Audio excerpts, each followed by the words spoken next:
नमस्कार दोस्तों, stock market studies में फिर से एक बार आपको बहुत बहुत स्वागत है। तो आज मैं फिर से आपके सामने कुछ इंपॉर्टेंट कंपनी का अपडेट लेकर हाजिर हुआ हूँ। और आज का जो वीडियो है बहुत इंपॉर्टेंस होने वाला है, क्योंकि इस वीडियो के माध्यम से सिर्फ कंपनी के डिटेल्स नहीं, कुछ कंपनीज के अपडेट के साथ साथ उसका करंट परफॉर्मेंस भी दिखाऊंगा, उसका टेक्निकली चार्ट पैटर्न के बारे में बताऊंगा। उसके साथ साथ उस कंपनी के ऊपर गुड न्यूज भी आया है, तो न्यूज में आपके साथ शेयर करने वाला हूं। तो वीडियो को लास्ट तक देखिए, और अभी तक अपने चैनल को सब्सक्राइब नहीं किया तो जरूर कर लीजिएगा। कंटिन्यूसली इन्फॉर्मेशन और अपडेट्स पाना है तो चैनल के ऊपर बने रहिएगा। तो फर्स्ट जो कंपनी है जिसके बारे में चर्चा करूं उसका नाम है टाटा मोटर्स। देखिए, टाटा मोटर्स के ऊपर एक बहुत बड़ा अपडेट है, जो अपडेट में सबसे पहले आपके साथ शेयर करना चाहूंगा। वो अपडेट है टाटा मोटर्स का स्प्लिट करने का। देखिए, टाटा मोटर्स जल्द से जल्द स्प्लिट लेके आ रहा है, मतलब खुद के जो बिजनेस है उसको डीमर्ज करने वाला है। तो देखिए, टाटा ग्रुप आप देख सकते हैं 79 ईयर्स ओल्ड ऑटो जायंट जो कंपनी है टाटा मोटर्स, वो अभी ये बता रहा है कि टाटा मोटर्स को जो बिजनेस है उसको डीमर्ज किया जाएगा। डीमर्ज किया जाएगा मतलब क्या है? देखिए, टाटा मोटर्स का बेसिकली देखा जाए तो पैसेंजर व्हीकल्स और हेवी व्हीकल्स दोनों एक साथ जुड़कर ही टाटा मोटर्स के ऊपर अंदर काम कर रहा है। तो अभी कंपनी का कहना है कि पैसेंजर व्हीकल्स को वो अलग करेंगे और हेवी व्हीकल सेक्टर को वो अलग करेंगे। तो दोनों का अगर डीमर्ज किया जाएगा तो जितने सारे एग्जिस्टिंग शेयर होल्डर है तो वो कह रहे हैं तो मुझे क्या मिलेगा। तो इसीलिए यहाँ पे बताया जा रहा है कि 1:2 का स्प्लिट सून यहाँ पे देखने को मिल सकता है टाटा ग्रुप के कंपनीज के ऊपर। तो देखिए, कब मिलेगा, किस तरीके से मिलेगा, वो तो अभी तक डेट अनाउंसमेंट नहीं हुआ है। तो उसके लिए आपको इंतजार करना पड़ेगा, क्योंकि जब फाइनली डीमर्ज का अपडेट भी आएगा, डीमर्ज का फाइनल डेट्स आएगा, तब मैं उसके ऊपर डिटेल्स वीडियो आपको बनाकर शेयर करूंगा। तो मुझे इस कंपनी के ऊपर थोड़ा सा एक नेगेटिव वीकनेस यहाँ पे देखने को मिला है। क्यों? एक चीज को समझिए आप, तो आपको और भी कुछ क्लियर कट चीज मिल जाएगा। देखिए, आप एक चीज को समझिए, आज टाटा मोटर्स के अंदर ही क्या है, देखा जाए तो टाटा मोटर्स के अंदर बेसिकली मुझे जितना मार्केट के बारे में मुझे जितना एक्सपीरियंस है उस हिसाब से मैं बता रहा हूँ। देखिए, मार्केट में होगा क्या, टाटा मोटर्स अभी देखिए निफ्टी 50 का एक कंपनी है। तो मान के चलिए टाटा मोटर्स को कल अगर डीमर्ज किया गया तो टाटा मोटर्स निफ्टी 50 से बाहर हो जाएगा। तो निफ्टी 50 से अगर बाहर हो जाएगा, जितने सारे ईटीएफ फंड है, तो आप सभी जानते हैं ईटीएफ फंड के बारे में। अगर ईटीएफ फंड के बारे में नहीं जानते तो मुझे कमेंट्स करिए, मैं उसके ऊपर एक वीडियो जरूर शेयर करूंगा। तो ईटीएफ फंड में जितने सारे कंपनीज के अंदर टाटा मोटर्स है उसको भी बेचना पड़ेगा। तो जब बेचेंगे तो टाटा मोटर्स के ऊपर एक बिग फॉल देखने को मिलेगा, क्योंकि इतने सारे लोग, इतने सारे इंस्टीट्यूशन अगर एक साथ माल बेचेंगे तो एक बिग करेक्शन टाटा मोटर्स के ऊपर देखने को मिल सकता है। जिसके चलते हैं जो लोग सोच रहे हैं कि टाटा मोटर्स के ऊपर अभी निवेश करूं, तो उसके लिए मैं आपको कहूंगा थोड़ा सा संभल कर समझ कर काम करिएगा, क्योंकि टाटा मोटर्स के ऊपर अपकमिंग टाइम्स में कुछ चेंजेस आने वाले हैं। तब जब चेंजेस होगा तब आप सबके सामने वो क्लियर कट आपको चेंजेस देखने को मिलेगा। तो बाकी देखिए, टाटा मोटर्स मैनेजमेंट ने कुछ खुद डिसीजन लिया इस तरीके से डीमर्ज करने का, तो उसका मैनेजमेंट स्ट्रांग है, तो ऑब्वियसली कुछ सोच समझ कर ही लिए होंगे। तो बाकी हम लोगों को ये देखना है कि कंपनी के सही तरीके से परफॉर्मेंस हो रहा है कि नहीं हो रहा है। देखिए, चाहे कंपनी निफ्टी 50 के अंदर रहे चाहे वो ना रहे, कंपनी अगर बिजनेस सही में सही ढंग में चल रहा है तो उस कंपनी फ्यूचर में आपको अच्छा खासा फिर से रिटर्न देने का कैपेबिलिटी रखेंगे। क्योंकि कंपनी जिस तरीके से यहाँ पे परफॉर्मेंस किया है उस बेसिस के बारे में बात करूं, देखिए टाटा मोटर्स के ऊपर जब एंट्री बना था इस लेवल में, एक कफ विद हैंड पैटर्न्स बना था, उसके बाद एक जब ब्रेकआउट हुआ उसके बाद देखिए धीरे धीरे करके वो कंपनी क्या क्या ऊपर गए, और ऊपर जाने के बाद कहाँ तक जा सकते हैं, ये जो लेवल्स है, जो मेरा टारगेट है वो करीबन 1150 के आसपास मेरा टारगेट है। इस टारगेट तक मैं होल्ड करूंगा, इस टारगेट तक मैं वेट करूंगा, क्योंकि इस टारगेट लेवल तक जाए तो अच्छा खासा एक प्रॉफिटेबिलिटी मुझे मिलेगा। वो कितना परसेंटेज का प्रॉफिट मिलने का चांसेस है? 89%। और मैं सोच रहा कि इस टारगेट मुझे शायद 2 साल में मिलेगा, मगर जिस तरीके से परफॉर्मेंस हो रहा है, जिस तरीके से कंपनी ऊपर जा रहा है, तो मुझे लग रहा है 1 साल के अंदर ही मिलेगा। क्योंकि अभी करंट लेवल तक देखूं तो सिर्फ 250 दिन ही हुआ है, अभी भी 100 दिन अभी भी बाकी है। तो 100 दिन के अंदर मुझे लग रहा है टारगेट को अचीव वो कर पाएंगे। बाकी आपकी क्या राय है जरूर कमेंट्स करके बताना। तो नेक्स्ट जो कंपनी है उसके नाम है पंजाब नेशनल बैंक। देखिए, पंजाब नेशनल बैंक के ऊपर बहुत पहले से ही मैं एक बार एंट्री हुआ था, तब मैंने आपके साथ शेयर किया, और सेकंड एंट्री मुझे फिर से मिला जो मैं आपके साथ शेयर करूंगा। तो उससे पहले पीएनबी के ऊपर एक अपडेट है जो मैं आपके साथ यहाँ पे शेयर करने वाला हूँ। देखिए, PNB board okays to raise 10,000 crore, मतलब पीएनबी क्या कर रहा है, फिर से फंड उठाने वाला है, फंड रेज करने वाला है। कितना? 10,000 करोड़।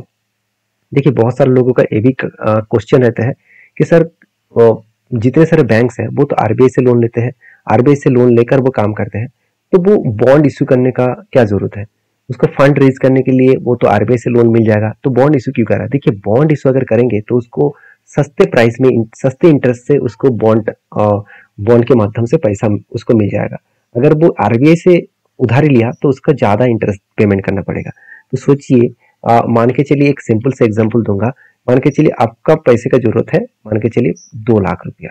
मैं एक एग्जांपल दे रहा हूँ, 2 लाख रुपया आपको पैसे का जरूरत है। अगर आप बैंक से जाकर लोन मांगेंगे तो शायद आपको लोन मिल जाएगा, मगर आपको मान के चलिए 10% की इंटरेस्ट में आपको लोन मिला है। मैं एक एग्जाम्पल दे रहा हूँ। तो वही लोन अगर आप आपके दोस्त से और किसी रिश्तेदार से आप पूछेंगे, बोलेंगे कि 2 लाख मुझे पैसा दे दो और मैं आपको 5-6% के इंटरेस्ट के हिसाब से आपको एक्स्ट्रा फायदा दूंगा। तो वो लोग सोच रहे हैं कि चलो मेरे सेविंग अकाउंट में पैसा पड़ा हुआ है और 3% मुझे सेविंग अकाउंट में मिल रहा है, तो चलो ये 5% देने वाला है, तो चलो इसको मैं पैसा दे देता हूँ। तो इसी को कहा जाता है मतलब एक सस्ते प्राइस में सस्ते इंटरेस्ट में पैसा पाना। तो इसी तरीके से हर बैंक, हर फाइनेंस कंपनी इसी तरीके से काम करते हैं, क्योंकि उसको जब पैसे की जरूरत होते हैं, क्योंकि उसको पैसे का तो हर टाइम में जरूरत होता है, क्योंकि वो पैसे से ही पैसा कमाते हैं। क्योंकि वो पहले लोन खुद लेंगे, दूसरों को लोन देंगे, उसके बाद वहां से इंटरेस्ट कमाएगा। तो इसी सिचुएशन में वो चलते रहते हैं। तो पीएनबी के ऊपर 10,000 करोड़ का या फिर फंडिंग इशू किया जाएगा बाई बॉन्ड्स के माध्यम से। तो ऑब्वियसली एक एक पॉइंट्स को आपको याद रखना है। बाकी रही बात पीएनबी के क्वार्टरली रिजल्ट के बारे में बात करूं तो कंपनी एक शानदार तरीके से ग्रोथ देखने को मिले। इंटरेस्ट भी कंपनी पेमेंट किए और एक्सपेंस को मेंटेन करने के बाद नेट प्रॉफिट 715 से 2400 करोड़ तक कंपनी का नेट प्रॉफिट देखने को मिला। जो पहले 715 था, उसके बाद 1200 करोड़ बना, उसके बाद अभी 2400 करोड़ तक बना। तो एक अलग लेवल का नेट प्रॉफिटेबिलिटी ग्रोथ आपको देखने को मिले। बाकी देखिए, एज ए इन्वेस्टर, प्रोमोटर से लेकर एफएसडीएस पब्लिक, हर किसी के पास अच्छा खासा आपको एज ए इन्वेस्टमेंट भी इस कंपनी के ऊपर देखने को मिलेगा। हाँ, इंस्टीट्यूशन ज़्यादा क्यों नहीं है, क्योंकि ज़्यादा इसीलिए नहीं है क्योंकि गवर्नमेंट कंपनी है। गवर्नमेंट और पीएनबी के ऊपर सबसे ज़्यादा घोटाला केस आपको देखने को मिला। घोटाला मतलब बहुत सारे लोन डिफॉल्ट कर चुके बहुत सारे कंपनीज, इसका एनपीए बहुत ज़्यादा था। मैं एक बार आपको दिखा भी देता हूँ। देखिए, एक टाइम इसका एनपीए कितना था, सॉरी यहाँ पे डेटा अवेलेबल नहीं है, मैं आपको डेटा दूसरी जगह से दिखा सकता हूँ। फिर भी मैं आपको बता दूं, इस कंपनी के एनपीए बहुत ज़्यादा था, अभी एनपीए बहुत कम हो चुके हैं। तो जिसके चलते मैं पीएनबी के ऊपर एक पॉजिटिव लिए एक ट्रेड मिला, जिसके ऊपर मैं कंटिन्यू कर रहा हूँ। देखिए, दो तरीके से ट्रेड मिला। पहले भी एक यहाँ पे कप विद 100% मिला और सेकेंड टाइम भी देखिए यहाँ पे भी एक कप विद 100% मिला और दूसरा यहाँ पे भी एक कप विद 100% मिला। तो दो तरीके से पैटर्न्स के ऊपर देखा जाए तो फर्स्ट जो एंटी मिला था यहाँ पे, और इस एंटी बेसिस में जो टारगेट निकल के आ रहा था 67% और सेकेंड जो एंटी मिला उसका टारगेट निकल के आ रहा है 73%। तो दोनों को मैं लास्ट टारगेट तक मैं इंतजार करूंगा कि किसका लाइफ टाइम हाई के नीचे टारगेट बना है, तो पॉसिबिलिटी ज्यादा है उस टारगेट तक जाने का कोशिश करेंगे। बाकी नेक्स्ट जो कंपनी है उसके ऊपर बातचीत करने से पहले मैं रिक्वेस्ट करूंगा, इस वीडियो को प्लीज अगर आपको अच्छा लगे तो दोस्तों के साथ शेयर करना। और हाँ, मेरे तरफ से कोई भी रिकमेंडेशन नहीं रहता है, कभी भी नहीं रहता है, क्योंकि मैं कोई सिविल रजिस्टर पर्सन नहीं हूँ। अगर आपको काम करना है तो सारी चीजों को वेरीफाई करके, स्टडी करके काम करना। नेक्स्ट जो कंपनी उसका नाम है पीवीआर आइनॉक्स लिमिटेड। तो पीवीआर एंड आइनॉक्स लिमिटेड के बारे में बात करूँ तो 13,000 करोड़ के आसपास इसका मार्केट कैप है और कंपनी के जो एनुअल इनकम है वो नेगेटिव में है। कि पीवीआर के ऊपर मुझे कुछ दोस्तों ने कमेंट्स किया, सर पीवीआर के ऊपर क्या अपडेट है। देखिए, पीवीआर के ऊपर मुझे जो सिचुएशन देखने को मिला, मैं इस तरीके से कंपनी के ऊपर काम नहीं करता हूँ।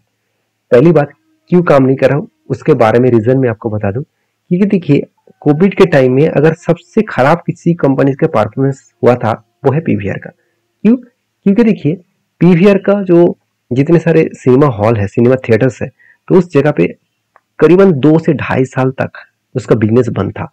तो उस टाइम कंपनी का पूरा का पूरा हालत ही खराब हो गया। तो जिसके लिए कंपनी ने क्या किया, पीवीआर और आइनॉक्स दोनों ही अलग कंपनी था, दोनों एक साथ खुद को मार्च कर दिया। और मार्च करने के बाद भी बिजनेस कर रहा है तो भी कंपनी खड़ा नहीं हो पा रहा है। क्यों? क्योंकि लोग आज सिनेमा हॉल में जाने के लिए उतना टाइम नहीं है। लोग घर बैठे ओटीटी प्लेटफॉर्म के माध्यम से ही हर सिनेमा को वो मतलब उसका आनंद ले सकते हैं, घर बैठे ही सब कुछ देख सकते हैं। तो उसको सिनेमा हॉल जाने का जरूरत नहीं है। और एक बार ओटीटी प्लेटफॉर्म में एक बार रिचार्ज कर ले तो वो साल भर देख सकते हैं। और कोई भी सिनेमा हॉल में जाएंगे तो उसको अलग अलग सिनेमा के लिए अलग अलग चार्जेस देना पड़ता है। हाँ, मान लेता हूँ सिनेमा हॉल में सिनेमा देखने का मजा ही कुछ अलग है, ये बात सही भी है, क्योंकि लोगों के हाथ में आज उतना टाइम नहीं है। देखिए, कोई भी कंट्रीज का अगर डेवलपमेंट होते हैं तो हर किसी व्यक्ति का मन में यही चाहत होता है कि दूसरे लोग शायद मेरे से ज्यादा पैसा कमा रहा है तो उससे भी ज्यादा मुझे पैसा कमाना है। और इस पैसा कमाने के चक्कर में लोग खुद के टाइम को भूल चुके हैं, खुद का पर्सनल टाइम है वो उसको भूल चुके हैं और वो लोग दौड़े चले जा रहे हैं कुछ अलग थिंकिंग के ऊपर, और जो खुद की लाइफ है, खुद के जो फैमिली का जो टाइम स्पेंड करना है वो बहुत कम लोग कर रहे हैं। तो मैं जरूर कहूंगा आप कुछ भी करिए, एक बार आपको आपका फैमिली को भी टाइम दीजिए, हर हफ्ते में एक बार टाइम दीजिए, वो भी खुश रहेंगे, आप भी मन से बहुत खुश रहेंगे। तो देखिए मेरा पर्सनल ओपिनियन है, आप इसको ले सकते हैं, ना भी ले सकते हैं, कोई बात नहीं। तो देखिए कंपनी की इन्वेस्टमेंट के हिसाब से बात करूं तो मैं इस कंपनी के ऊपर उतना खास परफॉर्मेंस के हिसाब से नहीं देखने को मिला, क्योंकि सेल्स कितना भी अच्छा करे, कंपनी के एक्सपेंस कंट्रोल में होने के बाद भी कंपनी इतना ज्यादा कर्जा लिया जिसके चलते कंपनी को ज्यादा इंटरेस्ट पेमेंट करना पड़ा, जिसके चलते कंपनी के प्रॉफिटेबिलिटी में कुछ खासियत नहीं है। एक बार कंपनी 16 करोड़ का प्रॉफिट कर रहा है, नेक्स्ट ईयर में 350 करोड़ का लॉस, फिर से 80 करोड़ का लॉस, फिर से 166 करोड़ का प्रॉफिट, फिर से 13 करोड़ का प्रॉफिट। मतलब वोलाटिलिटी बहुत ज्यादा है, जिसके चलते मैं इस कंपनी को इग्नोर करता हूँ। हाँ, आप अगर इस कंपनी के ऊपर कुछ डिसीजन ले रहे हैं तो ऑब्वियसली आपके ऊपर लीजिएगा, क्योंकि कंपनी के ऊपर रिजर्व देखिए अलग लेवल में ग्रोथ हुआ, और कर्जा भी बहुत ज्यादा बढ़ चुके हैं। सिर्फ 200 करोड़ से रिजर्व बढ़ा 7,500 करोड़, और बोरिंग्स बढ़ा 8,000 करोड़ के आसपास। मान लेता हूँ कंपनी का फिक्स एसेट ज्यादा है, और कंपनी के हाथ में कैश देखिए कितना है, सिर्फ 580 करोड़। तो एज ए इन्वेस्टर, प्रोमोटर से लेकर एफएस डीएस पब्लिश के पास अच्छा खासा होल्डिंग्स है। मगर इस कंपनी की एक चीज आप नोटिस करेंगे, कंपनी के जो टेक्निकली चार्ट पैटर्न्स है तो देखिए किस तरीके से फॉल देखने को मिला। अगर ओवरऑल में टॉप लेवल से कंपनी को देखूं तो एक big fall and big correction देखने को मिला, और यहाँ पे स्ट्रांगली एक कंपनी का सपोर्ट यहाँ पे मिला है। इस सपोर्ट के नीचे अगर चला गया तो एक बिग फॉल और भी दिखेगा, और जो नेक्स्ट लेवल होगा 1000 रुपीज तक आने का चांसेस है। बाकी आपके क्या ओपिनियन है जरूर कमेंट्स करना, वीडियो अच्छा लगे तो प्लीज लाइक करना। मिलते हैं नेक्स्ट वीडियो में, तब तक के लिए धन्यवाद।